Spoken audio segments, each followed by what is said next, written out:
बताया था विद्यानिधि गौरांग प्रभु ने। देवपल्ली। उसको सुवर्ण विहार भी कहते हैं और श्री देवपल्ली भी कहते हैं।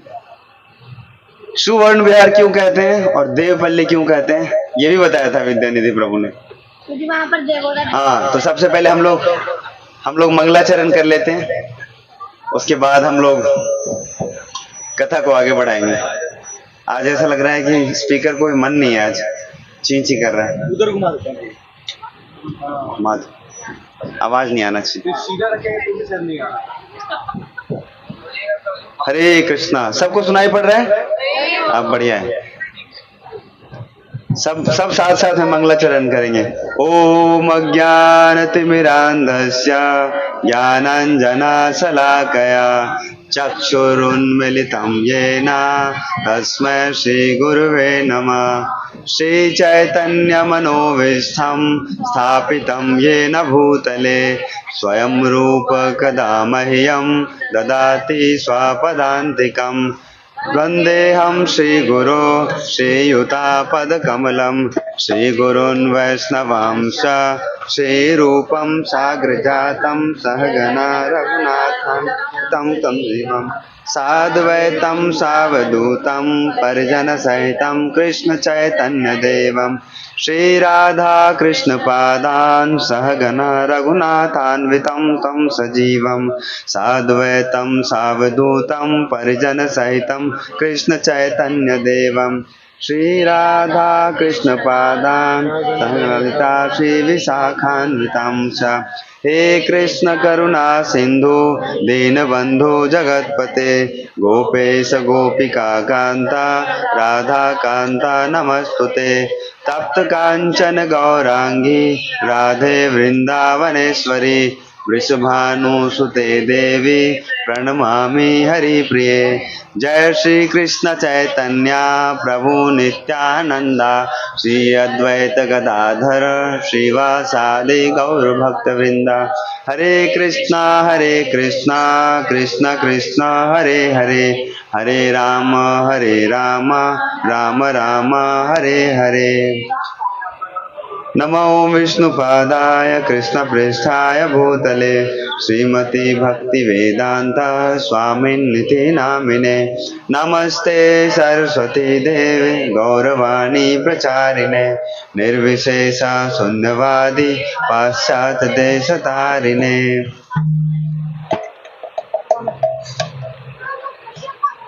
अब हम लोग जो श्री भक्ति विनोद ठाकुर ने जो पुस्तक लिखा है श्री नवद्वीप धाम महात्म्य, तो उसके अध्याय 7 में वर्णन किया उन्होंने नरसिंहपल्ली के बारे में। अब हम उनका मंगलाचरण करके बढ़िया से सब फोन में निकाल लेंगे अभी, और करताल वाले तैयार रहेंगे, मृदंग वाले तैयार हैं, तो साथ साथ गाएंगे और मंगलाचरण करेंगे। जय चैतन्य चंद्र जय प्रभु नित्यानंद जय द्वैत जय गदाधर। जय चैतन्य जय प्रभु नित्यानंद जय द्वैत जय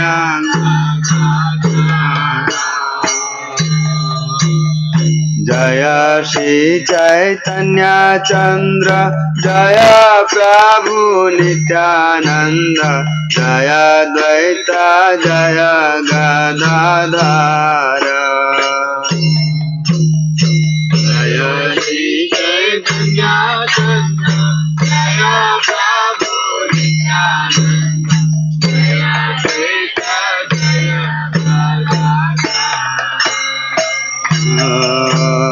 जय शिवासादि भक्त गौरपदे अनुरक्त जय नवद्वीप धाम वार।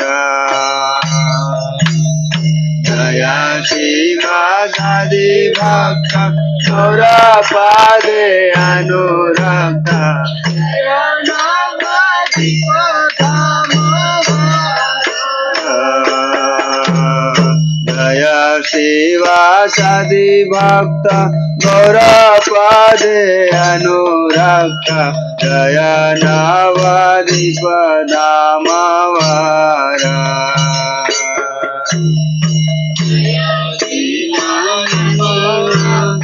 गौरपादे अनुरक्त दयानवादिपदामवारा।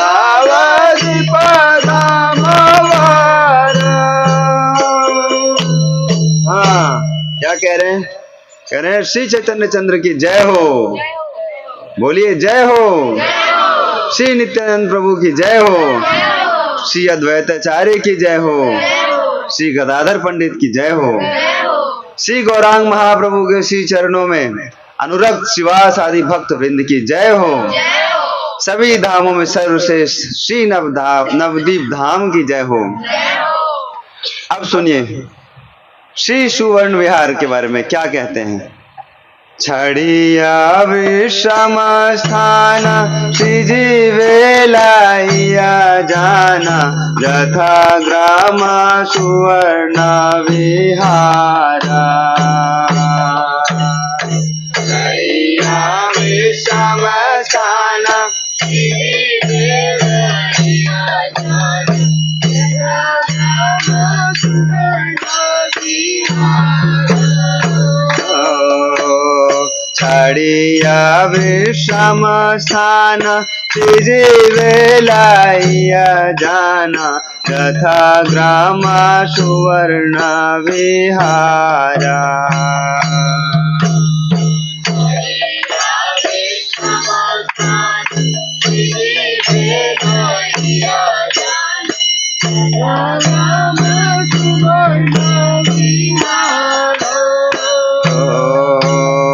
ओहे जीवा प्रभु काया अपूर्वाय स्थान हाया नवदीप प्रकीर्तिरा पारा।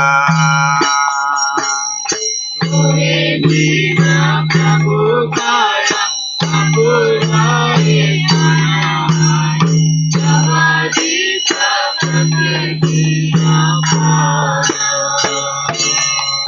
हाँ, क्या कह रहे हैं सुनिए। जैसे आप लोगों को सारे भक्त लोग लेके गए नवदीप धाम परिक्रमा कराने के लिए, दर्शन कराने के लिए, वैसे ही नित्यानंद प्रभु भी लेके जा रहे थे। आज से करीब करीब कितने साल पहले? 550 साल पहले। 550 साल पहले नित्यानंद प्रभु अपने भक्तगण को नवदीप में अलग अलग स्थान में उनको दर्शन कराने के लिए लेके जा रहे थे। तो नित्यानंद प्रभु ने बोला कि अब हम लोग चलते हैं कहाँ? विश्राम स्थान चलते हैं। विश्राम स्थान क्यों बोला जानते हैं आप लोग? क्योंकि वहां पे नरसिंह देव ने विश्राम किया था। जब हिरण्यकशिपु का वध करके, वध कहाँ किया था जानते हैं आप लोग? वो जाके साउथ इंडिया में, और वहां पे भगवान ने उनका हार्ट सर्जरी ऑपरेशन किया। ड्रामा में दिखाया था आप लोगों को बढ़िया सा। और वहां से चलते चलते चलते चलते आके उन्होंने नरसिंह देव को लगा देखो हमारे हाथ में देखो खून लगा है। तो वहां पे अलकनंदा नदी में उन्होंने अपना हाथ धोया, और जो नरसिंह देव पल्ली जो वहां पे मंदिर है वहां पे भगवान ने विश्राम किया। और उस स्थान का बहुत विशेषता है। वो स्थान क्यों विशेष है जानते हैं? इधर इधर हो जाइए। जानते हैं क्या विशेषता है उस स्थान का? उस स्थान पे बड़े बड़े जो हमारे आचार्य गण हुए हैं ना, उन सब लोगों को अपना स्वरूप सिद्धि प्राप्त हुआ वहां पे। वो ऐसे ही नहीं एक छोटा सा मंदिर है, ऐसे ही नहीं कह रहे थे आपको कि देखो ये सतयुग का मंदिर है। वहां पे श्रील भक्ति विनोद ठाकुर, भक्ति विनोद ठाकुर को जानते हैं? भक्ति विनोद ठाकुर वहां पे जाते थे, और जो मंदिर के बाहर जो देखा जहां आप लोग नारियल पानी पी रहे थे, वहां पे धूल है, और धूल में भक्ति विनोद ठाकुर वहां पे लौटते थे, प्रार्थना करते थे नरसिंह देव से वहां पे। और नरसिंह देव से प्रार्थना करके कहते थे कि ना मेरे को क्या मेरा स्वरूप है, क्या है, अपने लिए प्रार्थना करते थे। वहां पे उनको पता चला कि उनका असली स्वरूप क्या है, उस स्थान का महिमा है ये। और नरसिंह देव का भी बहुत महिमा है वहां पे, कि वहां पे उस नरसिंह देव क्यों इतने प्रख्यात क्यों हैं, क्यों भक्तगण वहां पे जाते हैं एक छोटा सा मंदिर दर्शन करने के लिए उतना दूर। तो उसी स्थान पे नित्यानंद प्रभु लेके गए। किनको जानते हैं? किनको? भक्तगण को, और भक्तगण का नाम भी यहाँ पे आएगा अभी कौन कौन से भक्तगण है। कहते श्री नित्यानंद प्रभु श्री जीव को विश्राम स्थान से सुवर्ण विहार ले आए। वहां पहुंचकर श्री नित्यानंद प्रभु ने कहा, हे जीव, यह अपूर्व स्थान अप्रकृत है। कह रहे जो ये स्थान है साधारण नहीं है। स्थान क्यों नहीं है साधारण, जानते हैं? कह रहे हैं कि ये जो मंदिर है ये बहुत पुराना मंदिर है, लाखों करोड़ों वर्ष पुराना मंदिर है। तो अभी हम लोग आगे पढ़ते हैं। भौतिकवादी व्यक्ति की विषयी वस्तुओं में मरते समय तक आसक्ति, अब बता रहे हैं नित्यानंद प्रभु बताएंगे। सतयुगे ये स्थान शिला राजा सवे जाने, श्री सुवर्ण सेन तारा नामा। युगे ये स्थान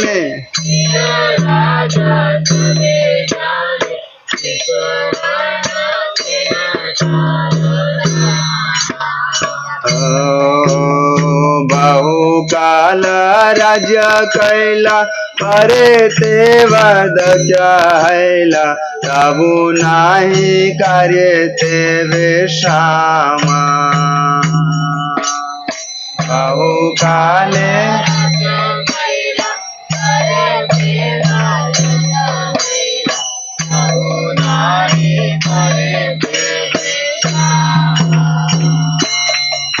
इसमें इस श्लोक में भक्ति विनोद ठाकुर ने बताया है कि इस स्थान को क्यों सुवर्ण विहार कहते हैं। आप लोगों को उत्तर मिला? क्यों कहते हैं इस स्थान को सुवर्ण विहार? क्योंकि सतयुग के समय में यहाँ एक राजा हुआ करते थे और वो राजा उस स्थान पे राज्य करते थे। उनका नाम क्या था? सुवर्णसेन। सतयुग में राजा सुवर्णसेन यहाँ राज्य करता था। उसने बहुत लंबे समय तक अपने राज्य पर शासन किया और बहुत वृद्ध हो जाने पर भी वह अपने राजसी कर्तव्यों की ओर आसक्त था। वो वर्णाश्रम धर्म पालन नहीं करता था। वर्णाश्रम धर्म क्या होता है? एक समय आता है कि वानप्रस्थ आश्रम में चले जाते हैं, फिर संन्यास आश्रम में चले जाते हैं। लेकिन वो राजा इतना आसक्त था अपने स्थान से कि वो राज्य छोड़ना ही नहीं चाह रहा था वृद्ध होने के बाद भी। इसी नाम की वजह से, इस राजा के नाम की वजह से उस स्थान का नाम क्या पड़ा? आप लोगों को याद रहेगा। अब आगे बताएंगे कि उस स्थान का दूसरा नाम देवपल्ली क्यों है। अभी थोड़ा आप लोगों को वेट करना पड़ेगा। आगे पढ़ते हैं कि धामवास से साधु संघ की प्राप्ति का अवसर। अगर कोई धामवास में आते हैं तो धाम में कौन रहते हैं? धाम में साधु संत रहते हैं, भक्त रहते हैं। तो अगर आप धामवास करते हैं, भक्तों के साथ जाएंगे तो क्या मिलता है? भक्त संग करने का अवसर। अभी देखिए ट्रेन में भी आप लोगों को, अगर आप सो भी जाएंगे ट्रेन में, कुछ भक्तों को नींद आ रहा है यहाँ पे, तभी आपको साधु संग का फल मिलेगा। विषय आविष्ट चित्ता किसे विधाय वित्ता, ए चिंता करे नारावारा।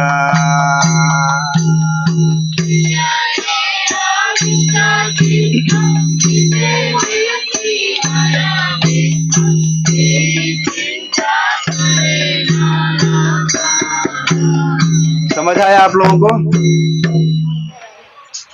आगे पढ़िए कि जानी की भाग्यवास श्री नारदा तथा से कारण राजा तारे पूजिला विस्तारा।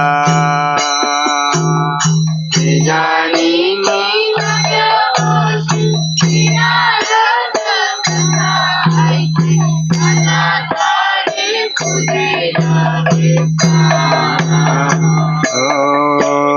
नारदेरा दया हैला तत्व उपदेश कैला, राजा रे तलैया निर्जाने।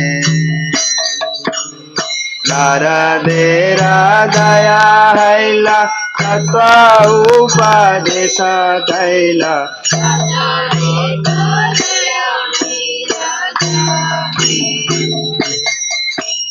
नारद कहे नारायण विधाता वादिन जाया, अर्थ चिंता करी माने माने।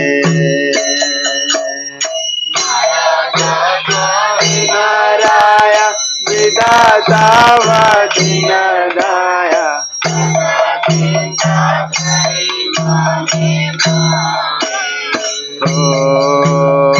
अर्थ के अनर्थ जान परमार्थ दिव्य ज्ञान, हृदय भाव एक बार।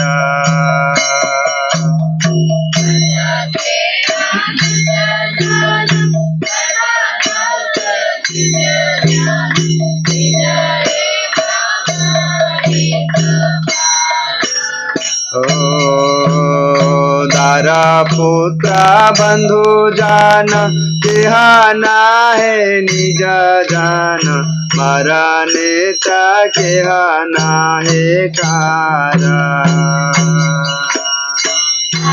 पुत्र बंधु जान, केहाना है निज जान, मारा नेता केहाना है कारा। हाँ सुनिए, अब क्या कह रहे हैं भक्ति विनोद ठाकुर कि अगर धामवास में जाते हैं तो क्या प्राप्त होता है? साधु संग का प्राप्त होता है। और साधु संग जहाँ पे प्राप्त होता है वही धामवास भी है, दोनों सही है। जहाँ पे साधु आते हैं वहाँ पे सारे धाम सारे तीर्थ आते हैं। राजा देखिए, सुवर्ण सेन राजा के बारे में बताया गया है कि कितना आसक्त थे अपने राज्य से। फिर भी ऐसा हुआ कि उनके स्थान पे एक समय नारद मुनि आ बैठे वहां पे। वह राजा सब समय विषयों में ही आविष्ट रहता था और नित्य प्रति यही चिंता करता था कि मेरे साम्राज्य में धन की वृद्धि कैसे हो। पता नहीं उसके किस सौभाग्य से एक दिन देव ऋषि नारद वहां पर आ गए। उन्हें देखकर राजा ने उनकी बहुत पूजा अर्चना की। देखिए, एक अच्छा काम कर लिया उन्होंने। क्या किया अच्छा काम? नारद मुनि आए तो उनका क्या किया? पूजा अर्चना किया। कुछ नहीं भी किया उन्होंने, पूरा आसक्त थे, राज्य से आसक्त थे, वृद्ध होने के बाद भी नहीं छोड़ना चाह रहे थे, लेकिन एक अच्छा कार्य किया। यहाँ पे बता रहे हैं भक्ति विनोद ठाकुर कि पता नहीं उसके किस सौभाग्य से, मतलब अगर कोई साधु, अगर कोई संत आते हैं ना, भक्त आते हैं, तो ये बहुत बड़ा क्या है? सौभाग्य है। ये भक्ति विनोद ठाकुर कह रहे हैं कि जरूर कोई बहुत बड़ा उसका ना सौभाग्य रहा होगा पहले का, जिससे नारद मुनि वहां पे आ पहुंचे। और आने के बाद और भी ऑस्पिशियस हो गया कि उन्होंने क्या किया? सेवा कर दिया उनका। और भक्तगण क्या होते हैं? भक्तों का क्या गुण होता है? पर दुख दुखी। दूसरों का दुख देख के क्या होते हैं? भक्त दुखी होते हैं। उनको लगता है कि देखो बेचारा कितना कष्ट में, उसको लगता है कि हम बहुत आनंद में हैं, लेकिन भक्त देख पाते हैं कि कितना दुखी है बेचारा, इसलिए कहते हैं कि आप गीता पढ़ लो। वो कहता है नहीं, मेरे पास टाइम ही नहीं। भक्त को दिख रहा है कि देखो कितना दुखी है। ऐसे ही नारद मुनि आए। नारद मुनि क्यों आए थे वहां पे? उनको चंदा नहीं चाहिए था उनसे, राजा से। वो इसलिए आए थे क्योंकि वो देख पा रहे थे कि ये राजा अभी आगे कितने विपत्ति में आने वाले हैं। राजा की अवस्था देखकर श्री नारद मुनि के हृदय में उसके प्रति दया आ गई और एकांत में ले जाकर तत्व उपदेश दिया। नारद मुनि ने कहा, आप व्यर्थ ही अपने दिन अपना समय इस चिंतन में लगा रहे हो कि कैसे धन को और बढ़ाया जाए। हमेशा यही चिंता नहीं करना चाहिए। क्या? ये कैसे धन बढ़ता है, कैसे धन बढ़े, कैसे धन बढ़े, हमेशा यही नहीं चिंता करना चाहिए। आपको यह भली भांति पता होना चाहिए कि यह भौतिक संपत्ति बिल्कुल व्यर्थ है और सभी दुख और परेशानियों का कारण है। वास्तविक परम के श्रेष्ठ संपत्ति तो दिव्य ज्ञान है। कृपा करके एक बार तो अपने मन को गंभीरता पूर्वक इस पर विचार कीजिए। आपके परिवार के सदस्य, जैसे आपकी पत्नी, बच्चे और आपके सगे संबंधी, सारे रिश्तेदार, उनमें से कोई भी आपके साथ हमेशा के लिए रहने वाला नहीं है। आपकी मृत्यु के समय कोई भी आपका नहीं होगा। ये कह रहे हैं कौन? नारद मुनि कह रहे हैं। किनसे? हाँ, अभी आगे बताने वाले हैं। भक्ति विनोद ठाकुर कह रहे हैं, देखो कि नारद, भक्ति विनोद ठाकुर बता रहे हैं कि नारद मुनि ने उस राजा को क्या बताया। देखिए ध्यान से सुनिएगा सब। तोमारा मरन हैले गृहटी भाषाए जाले, सबे जावे गृह अपनारा।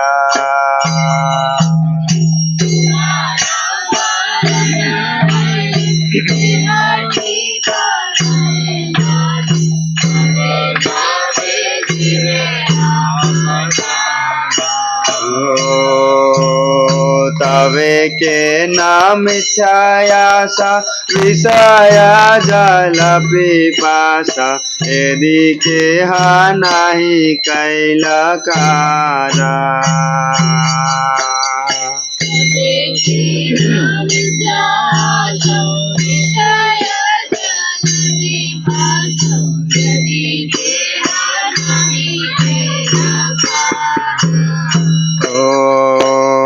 यदि बल लभि सुख, जीवने न पाई दुख, अतएव अर्थ चेष्टा करी।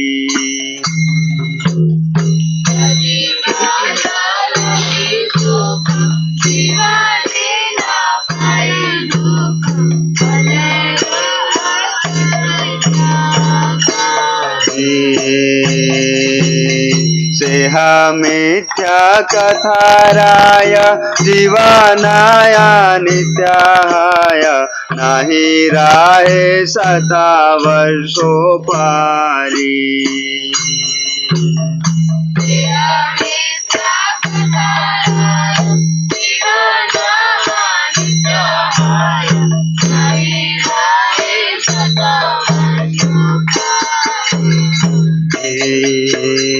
यतएव जन सार, जेते हावे माया पार, यथा सुखे दुख नाही हाया।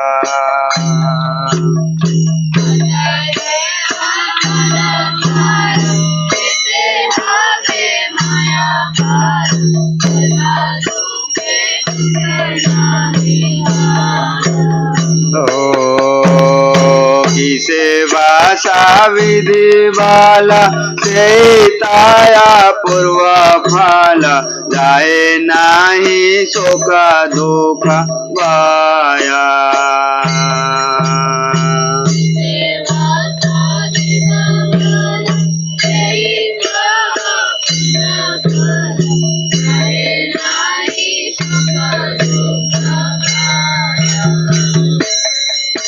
क्या कह रहे हैं भक्ति विनोद ठाकुर?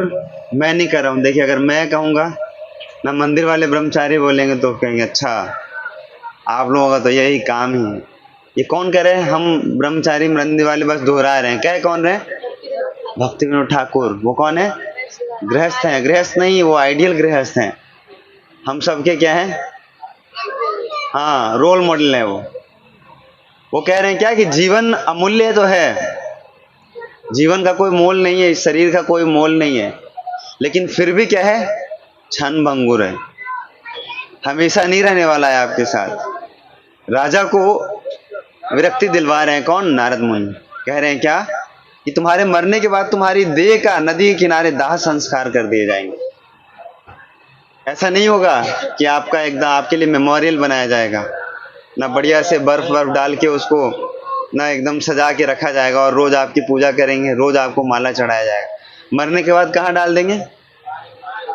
गंगा जी के बगल में डाल देंगे, और हो सकता है तो कौवे गिद्ध चील भी खा जाए आपको। और क्या करेंगे? आपके अपने ही, दूसरे नहीं, पड़ोसी नहीं ले जाएंगे आपके घर वाले। माता को सबसे प्रिय कौन होता है? कौन सा पुत्र? कौन? छोटा। और पिताजी को कौन सा? बड़ा वाला पुत्र।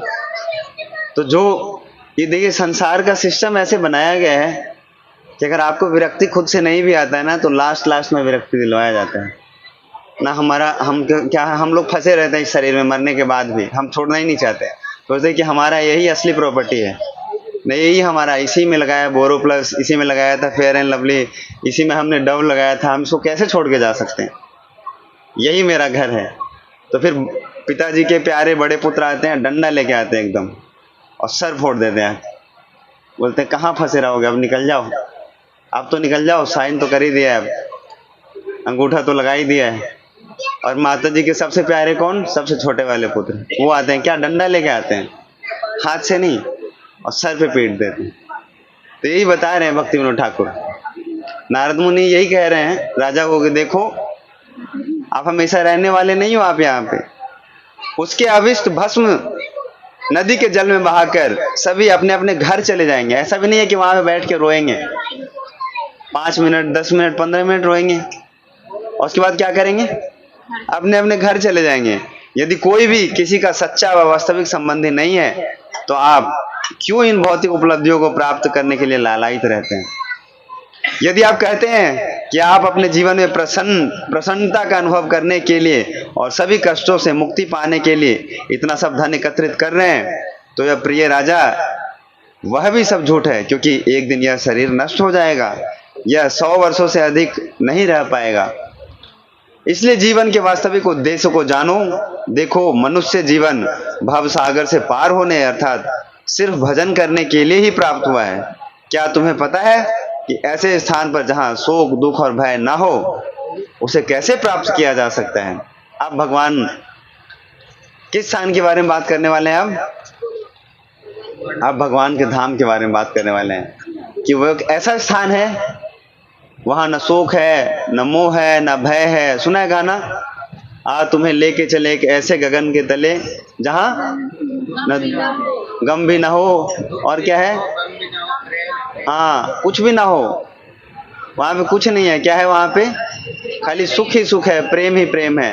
लेकिन हम लोग कौन सा गाना गाते हैं, जीना यहाँ मरना यहाँ, इसके सिवा जाना कहाँ। बदल लीजिए अपना अपना गाना।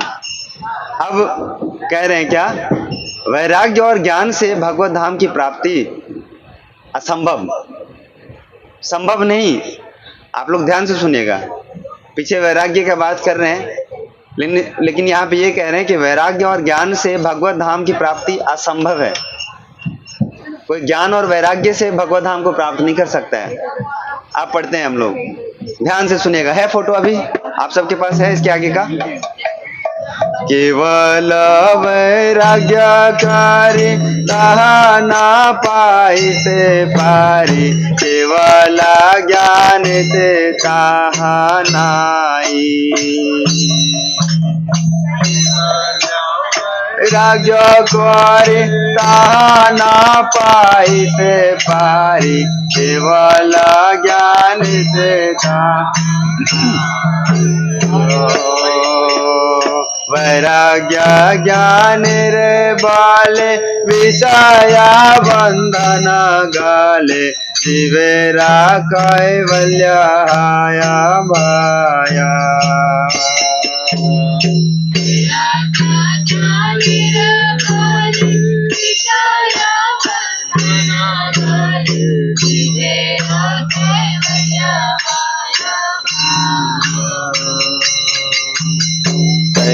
कैवल्यानंद नाई सर्वनाश बलिताई, कैवल्य नितांताधिकारा।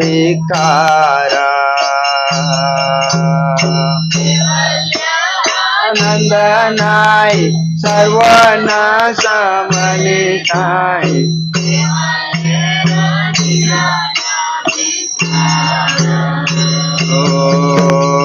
यदि के विषय गेला श्रेष्ठ किछु न मिलिला, कैवल्य कर विचारा।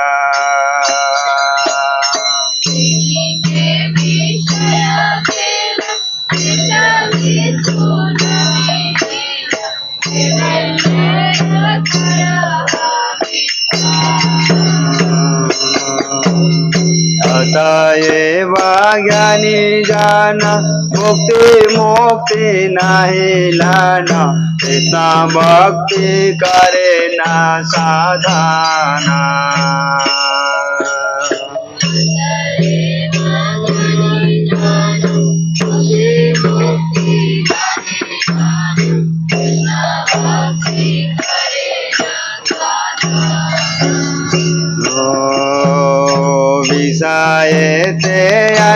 शक्ति कृष्ण पादे अनुरक्ति संबंध विधेय प्रयोजन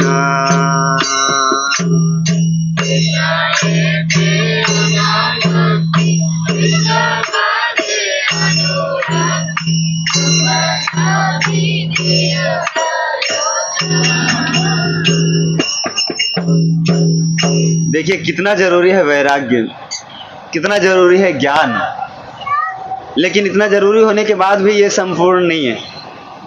भक्ति विनोद ठाकुर कह रहे हैं कि ना केवल वैराग्य से और ना ही सिर्फ ज्ञान से उसे प्राप्त किया जा सकता है। किसको? भगवान के धाम को, जिसके बारे में पीछे बताया गया क्या कि क्या तुम्हें पता है कि ऐसा स्थान जहां पर शोक दुख और भय ना हो उसे कैसे प्राप्त किया जा सकता है। आप लोग भूलिएगा मत क्या क्या चल रहा है। आप उस स्थान के बारे में कह रहे हैं, उसको कैसे प्राप्त किया जा सकता है, ना केवल ज्ञान से ना केवल वैराग्य से। ज्ञान और वैराग्य दोनों के द्वारा हम भौतिक बंधन से छूटकर मुक्ति प्राप्त कर सकते हैं। ज्ञान और वैराग्य दोनों से क्या कर सकते हैं? मुक्ति प्राप्त कर सकते हैं। अभी वो धाम मिला नहीं है। अभी ज्ञान और वैराग्य से, खाली ज्ञान और खाली वैराग्य से मुक्ति भी नहीं प्राप्त होता है। ज्ञान और वैराग्य से मुक्ति प्राप्त होता है, लेकिन ज्ञान और वैराग्य से भी खाली भगवान का धाम प्राप्त नहीं होता है। आगे कह रहे हैं कि जो कैवल्य मुक्ति है, जो खाली मुक्ति प्राप्त करने का जो इच्छा करते हैं, वो क्या है? सर्वनाश का कारण है। भक्तों के लिए वो बढ़िया चीज है नहीं, सर्वनाश। कह रहे हैं क्या? भक्ति विनोद ठाकुर कह रहे हैं कि लेकिन इस प्रकार की मुक्ति पाने से भी वास्तविक आनंद व खुशी नहीं मिलती है। जिस स्थान के बारे में बोला है भगवान ने कि हम आपको ऐसे स्थान पे लेके चलते हैं जहाँ पे क्या है?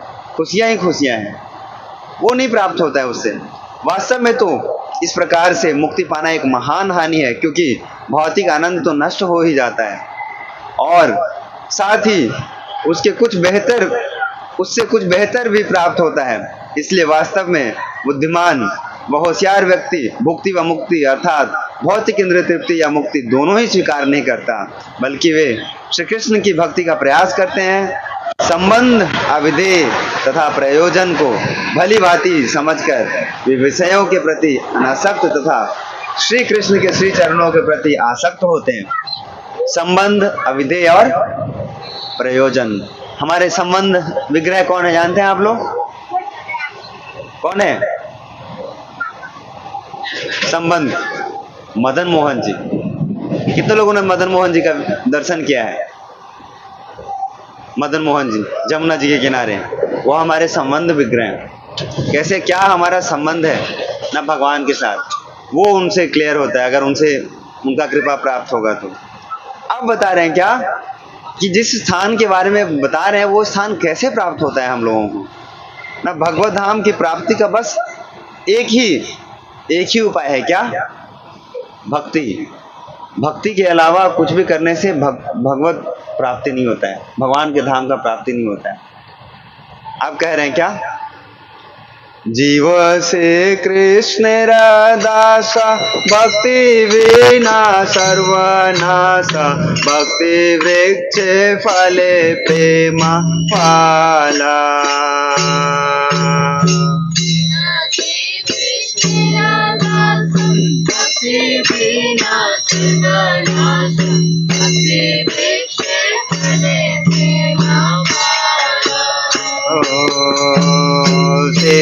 फल प्रयोजन कृष्ण प्रेम नित्याधान मुक्ति तुक्ष देशा काला।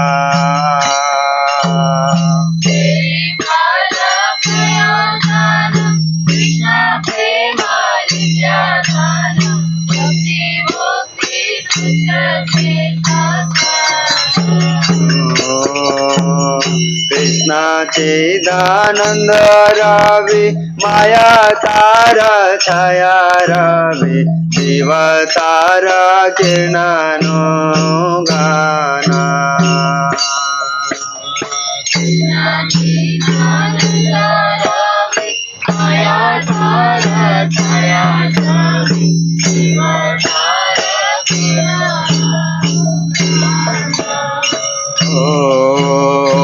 तटस्थ धर्मेरा वासे दिवयादि माया स्पर्शे माया तार करया बंधना।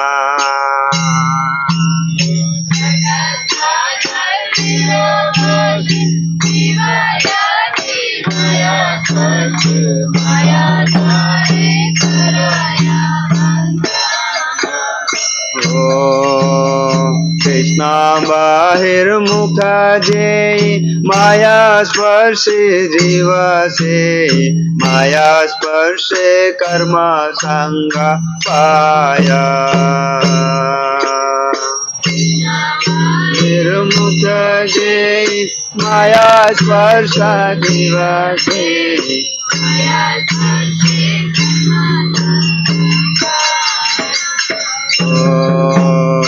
माया जाले भ्रमी मारे कर्म ज्ञान नहीं तारे कष्ट नाश मंत्र न कराया।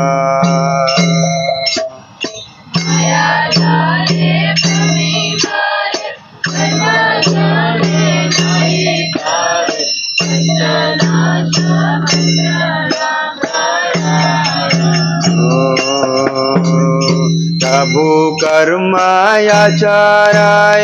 अष्टांगादि योग माया प्रभु ब्रह्म ज्ञानायालोचना।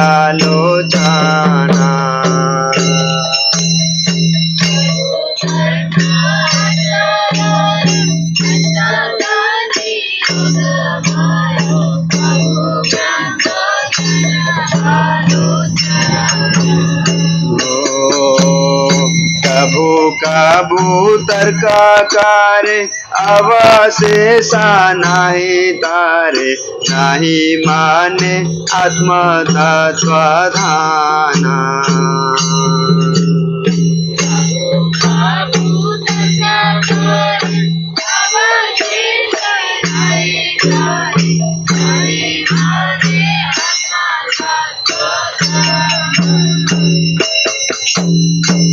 क्या कह रहे हैं देखिए भक्तिविनोद ठाकुर क्या कह रहे हैं, ये बहुत ध्यान से सुनिएगा आप सब लोग, ये बहुत विचार करने का वस्तु है। भगवान कह रहे हैं क्या कि भगवत धाम प्राप्त करने का एकमात्र उपाय क्या है? क्या है? सबका उत्तर नहीं आ रहा है। और भगवत धाम का मतलब क्या है? भगवत धाम का मतलब क्या है? ऐसा स्थान जहाँ पे भगवान रहते हैं, ऐसा स्थान जहाँ पे कोई दुख नहीं है, ऐसा स्थान जहाँ पे कोई कष्ट नहीं है, ऐसा स्थान जहाँ पे क्या है? आनंद ही आनंद है। और वो कैसे प्राप्त हो सकता है? बस भक्ति मात्र से। लेकिन हम लोग क्या सोचते हैं, वही स्थान हम लोग ही प्राप्त करना चाहते हैं दूसरे तरीके से। हम लोग भी अल्टीमेटली यही चाहते हैं कि हम लोग प्रसन्न हो, हम लोग खुश हो जाएं, हम लोग हमारे जीवन में कोई दुख ना आए, हमारे जीवन में कोई कष्ट ना आए। चाहते वही है क्या? भगवत धाम की प्राप्ति ही चाहते हैं हम लोग। लेकिन ज्ञान ही नहीं है हम लोगों को कि वो स्थान कहाँ है, कहाँ स्थान है जहाँ पे ये सारा चीज प्राप्त होता है। इसलिए हम लोग कहाँ ढूंढ रहे हैं? अलग अलग स्थान में ढूंढ रहे हैं। कोई गुड़गांव में ढूंढ रहे हैं, कोई चंडीगढ़ में ढूंढ रहे हैं, कोई आयरलैंड ढूंढने जा रहे हैं, कोई पटना ढूंढ रहे हैं, कोई पंजाब में ढूंढ रहे हैं। सब अपना अपना स्थान में ढूंढ रहे हैं। लेकिन मिलेगा कहाँ और कैसे मिलेगा ये बताया भक्तिविनोद ठाकुर ने। और हम लोग करते हैं क्या है? जीवात्मा क्या करता है? तर्क करता है, वितर्क करता है, और माया में फंस के उसका क्या स्थिति होता है, क्या सोचता है? भक्त कहते हैं क्या? भक्ति कर लो। तो वो तर्क करता है। तर्क क्या करता है कि भक्ति करने से क्या मिलेगा? सुबह सुबह उठ के माला करवाते हो आप, सुबह सुबह उठ के अगर योगा करें तो कितना बेनिफिट है, कितना बेनिफिट है। हमारा शरीर स्वस्थ रहेगा। शरीर के बारे में ही दिन रात सुबह शाम सोचते हैं। आत्मा के बारे में कभी किसी ने सोचा ही नहीं। जानते क्यों नहीं सोचते? जानते हैं, सबका कनेक्शन वीक हो गया है शरीर से। अगर शरीर का सिग्नल मन तक बहुत आसानी से पहुंच जाता है। एक दिन खाना मत खाइए आप लोग, एक दिन नहीं, दोपहर का ही आज प्रसाद नहीं देंगे अगर आप लोगों को। तो हमारा सर फोड़ने आ जाएंगे आप लोग कि प्रभु जी भूख लगा है, प्रभु जी भूख लगा है, प्रभु जी भूख लगा है, शरीर कमजोरी हो गया, प्रभु जी वीकनेस हो गया है, चक्कर आने वाला है। लेकिन आत्मा आपका बेहोश हो चुका है, आत्मा की तक